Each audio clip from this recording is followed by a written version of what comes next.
So food lovers and everyone, this is how to preserve santol meat or flesh. Una, ayan, balatan po muna natin lahat ang ating santol at ibabad po natin ito sa tubig.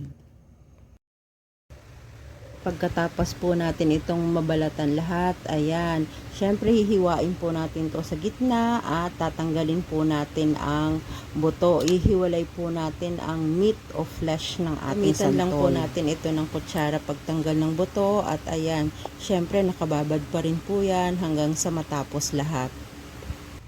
Traditionally, ang ginagamit po dito ay kayuran or kudkuran para maging pino po ang meat ng ating santol. Pero syempre wala po ako niyan. So no kudkuran, meron po tayong shredder. So ayan, no kudkuran, no problem. Kailangan lang po natin dito ng konting tiyaga at pasensya. At ayan, after 2 hours, 30 minutes and 5 seconds, natapos ko rin po itong lahat. At eto na po ang itsura niya.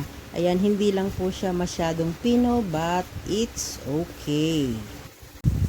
Ayan, tinanggal ko lang po ito sa tubig, pinigaan at inilagay ko po sa malinis na lalagyan.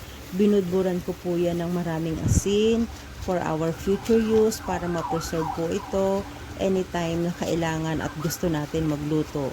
Pwede po yang ilagay sa refrigerator.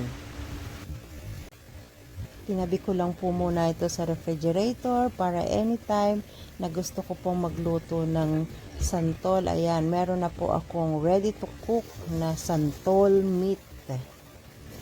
After this video, isusunod ko na po ang ating iba't ibang klaseng luto ng ginataang santol. So, let's go sa susunod pong video.